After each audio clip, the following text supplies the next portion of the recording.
There's a lot of conversations happening today and a lot of, last minute meetings trying to find these compromises. And I understand, that, the members from New York, New Jersey, California, those SALT districts, there's a handful of them that represent Republican districts, that this is an important issue for them. My message has been, look, I'm willing to work with you all. I understand. I don't like it because I feel like, here we have Hoosiers from Indiana that are getting they're not getting the same benefit that these liberal spending states are getting as far as the taxpayers there. But these are Republican members fighting for their districts. I understand that. But I think there should be an offset or a compromise. Let's, defund Planned Parenthood. Let's make some sort of adjustments to the Medicaid waivers. We've got to reduce our health care costs. That's the bigger item that really is blowing up the budget, and we've got to address health care costs at some point. So I understand where they're coming from, but let's work together, and I think that can happen. Well, and we did hear suggestion from the speaker that if they want to increase the SALT cap, you're going to have to find more spending offsets. Is it your assumption, Congressman, that only really substantially can come with even further cuts to Medicaid beyond what just went through the Energy and Commerce Committee? Well, we'll see. And, we'll find out here. We're going to have conference here in just a couple of hours, and all of the chairmen are going to be reporting to all of the members in the House Republican Conference their work. So we'll know more. But either way, we know that we're on the wrong trajectory, and we've got to find savings sooner rather than later. I think the bigger piece that frustrates me and some other budget hawks is that we're pushing these savings out 4 years, 6 years. We need to do them right away. The DOGE team is obviously going to help with that, but we don't want to see gimmicks. We want to see action now rather than pushing it down the road. We know healthcare is something that has to be addressed. Now's a good time to do it. Making sure able-bodied Americans aren't taking advantage of Medicaid, and making sure that that's really there for those folks who really need it and are vulnerable. There is an important meeting, as we discuss here, at 2:30 p.m. Washington time.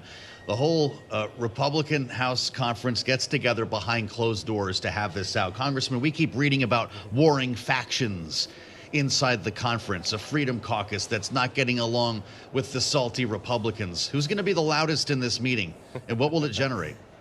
Yeah, well, it's a lot like a family discussion. I have 3 siblings, and there was times Mom and Dad called us all together and we had it out, but we walked out as a family.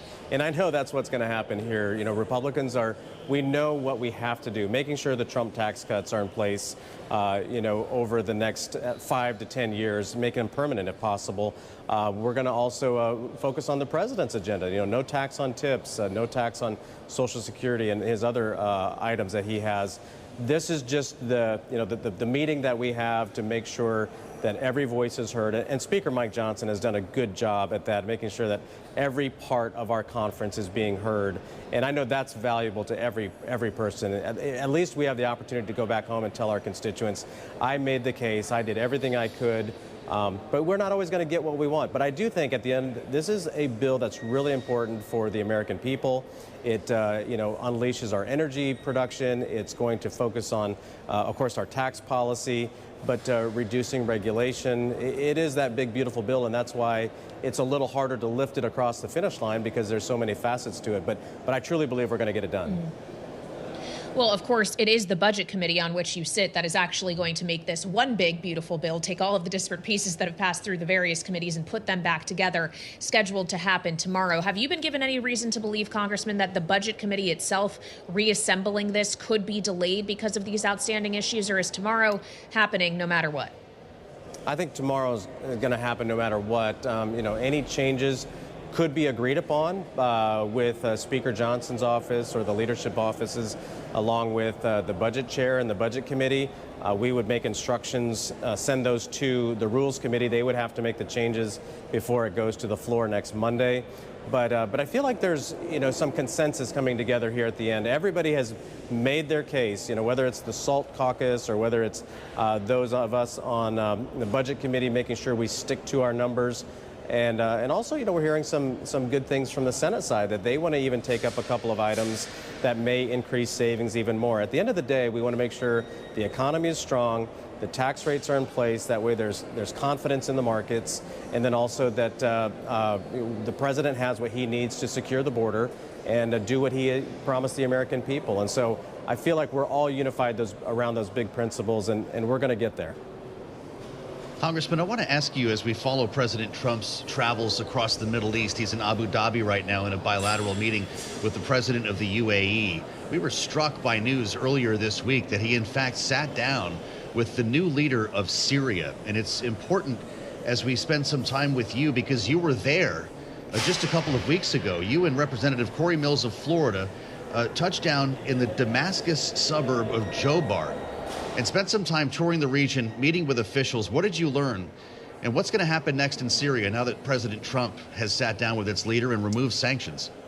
Yeah, I think it's a really good opportunity for the Syrian people to see the destruction that the Syrian people had to endure under the Assad regime was just remarkable. It's even hard to comprehend without seeing it, in person and seeing the magnitude of it. Billions and billions of dollars of homes destroyed, families torn apart. And I went with a group called the Syrian American Alliance for Peace and Prosperity. And Corey and I each met with the new president separately, which was nice because we could compare our notes. You're trying to, I'm a business guy trying to figure out, how, what is he telling us that we really can trust this guy. He's got a checkered past of his own, former Al-Qaeda, former HTS. But the Syrian people have been through so much, and they're asking for the sanctions to be lifted. And of course, the president, which I was impressed by the fact he wasn't asking for military help. He wasn't asking for money from the American people. He was simply asking for the sanctions to be lifted.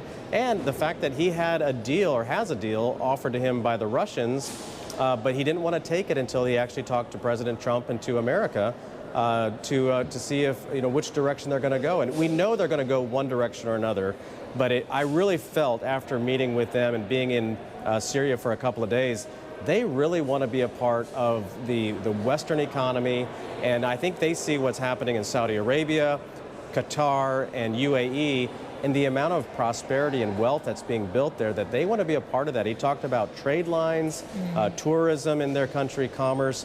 So I really felt, the line that Trump used, commerce over chaos, was really applicable here.